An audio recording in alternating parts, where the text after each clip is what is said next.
Of the various members of the healing church that we encounter in Bloodborne, it's the hunters and clerics that take center stage in the gameplay and lore. Our epic confrontations with Amelia, Lawrence, and Ludwig leave a permanent impression on us. But compared to these prominent characters, and even the everyday church hunters that we encounter throughout the game, we receive scant information about a supporting segment of the church, the Blood Saints.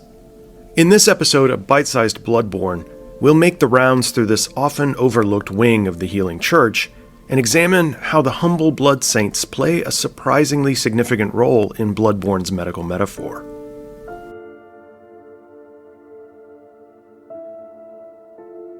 What little information we receive about the Blood Saints comes from 2 items and a small collection of dialogues with 2 female characters, Adela and Adeline.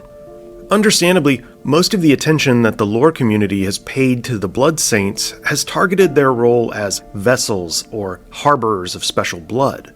There remains a great deal of uncertainty as to how and why these women have such unique and valuable blood. And there's a great deal of debate and speculation about how the church cultivates blood using the Blood Saints. But that's not particularly important for our understanding of the Blood Saints' role in the medical metaphor.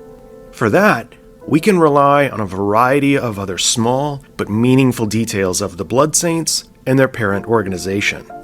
As its name overtly indicates, the Healing Church was designed by From Software to be a fusion of religion and medicine. It's an institution with stark Christian overtones and symbols, yet one devoted to the science of healing. We see numerous examples of this dichotomy, perhaps none more clearly than the church hunters, who are draped in their priest-like black and white garments and holy shawls.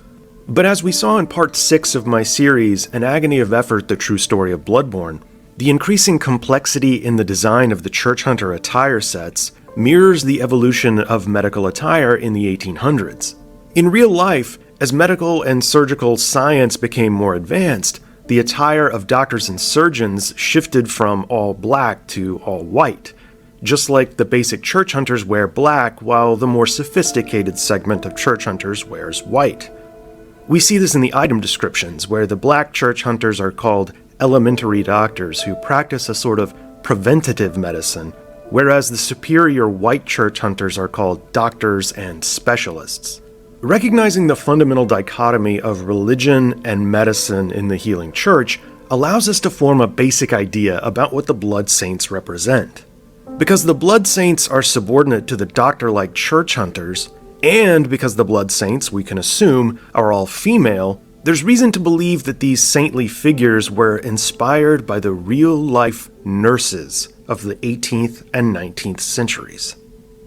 Although they're called Blood Saints, these figures, according to the Blood of Adela item, are the nuns of the healing church. This detail is small but exceptionally important. While referring to Blood Saints as nuns obviously gives them a religious connotation and centers them within the sacred hierarchy of the healing church, it ties these characters to the game's medical metaphor. Monastic nuns and other sisters of religious orders were responsible for creating the nursing profession as we know it today, and for hundreds of years, these women of the cloth played a more significant role in caring for the sick and dying than many of the best-educated physicians of the time.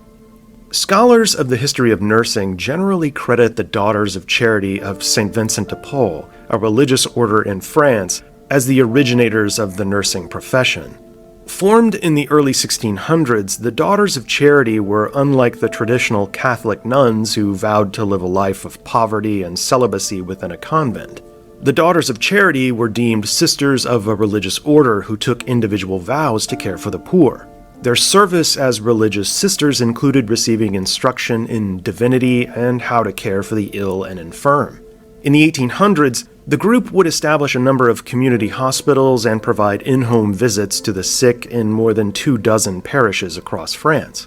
The popularity of the Daughters of Charity grew rapidly, and over the following decades, pockets of the organization sprang up across Europe, North America, and the United Kingdom. The value of nursing nuns reached its pinnacle in the mid-1800s during armed conflicts on 2 sides of the Atlantic. During the U.S. Civil War of the 1860s, more than 600 nursing nuns and sisters cared for wounded Union and Confederate soldiers.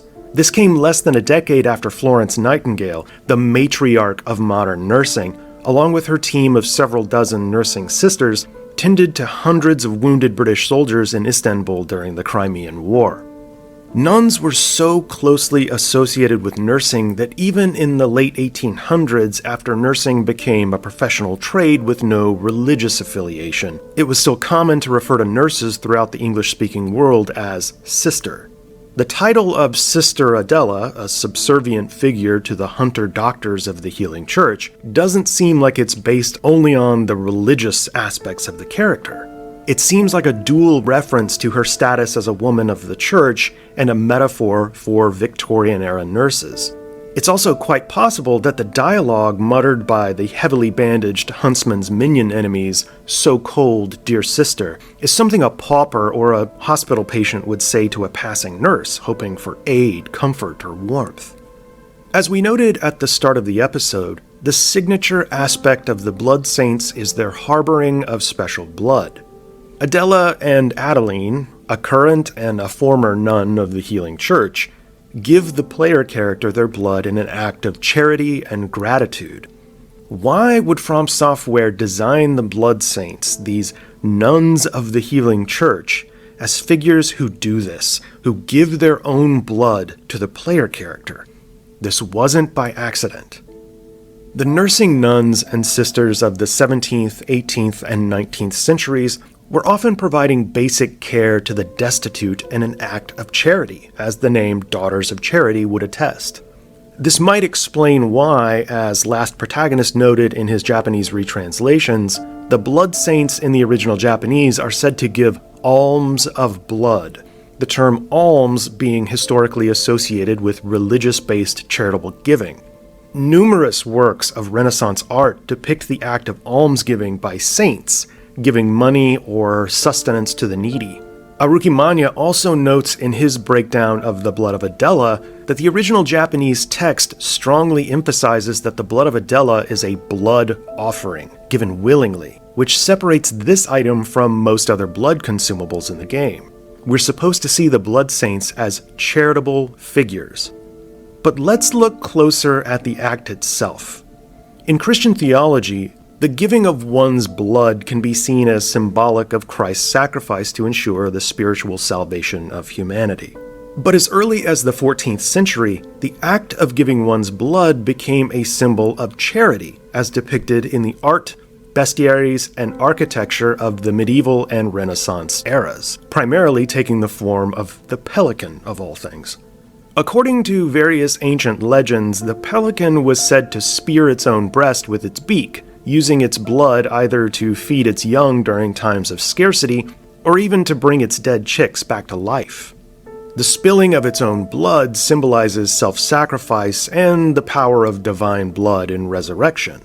But the pelican ultimately became symbolic of the Eucharist, meaning the bread and wine representing the body and blood of Christ that Christians consume in remembrance of Christ's sacrifice. The Eucharist is consumed as part of the religious act of communion. As we've already noted, in Bloodborne, just like the pelican of Christian iconography, blood saints give their own blood to the player character in an act of charity. Furthermore, the blood of Adela item description states, the mere chance of being treated with their blood, meaning the blood saints, lends legitimacy to the Healing Church and communion. While we've established that the act of giving one's blood connects the blood saints to a Christian symbol of charity, what does this pelican symbolism have to do with the blood saints being a metaphor for nurses? Throughout my series, An Agony of Effort, The True Story of Bloodborne, I argued that the Healing Church was based upon the Royal Infirmary of Edinburgh, one of the leading hospitals of the Victorian era and a pioneering institution of surgery. The Royal Infirmary of Edinburgh Nurse Training School was founded in 1872, and over the course of the next several decades, it trained hundreds of women who would go on to accept nursing positions around the world. The training program would eventually become the Royal Infirmary of Edinburgh School of Nursing, and beginning in 1917, women who completed their nursing education at the infirmary were given a badge in honor of their achievement. It displays the pelican, feeding her young with her own blood. The pelican also became part of the Royal Infirmary's coat of arms. The infirmary's magazine for nurses became known as the Pelican, and the name of the professional organization for nurses there would be called the Pelican Nurses League.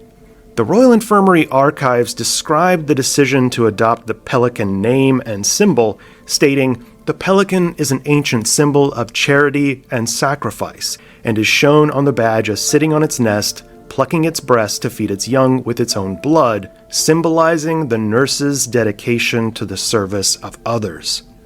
By giving us her own blood, Sister Adela, a nun of the Healing Church, is engaging in an act that for hundreds of years was a symbol of religious charity that later became synonymous with nursing. It's the perfect fusion of religion and healing that we would expect of the Healing Church.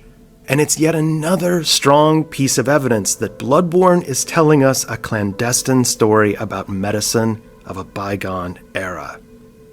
Thanks for watching.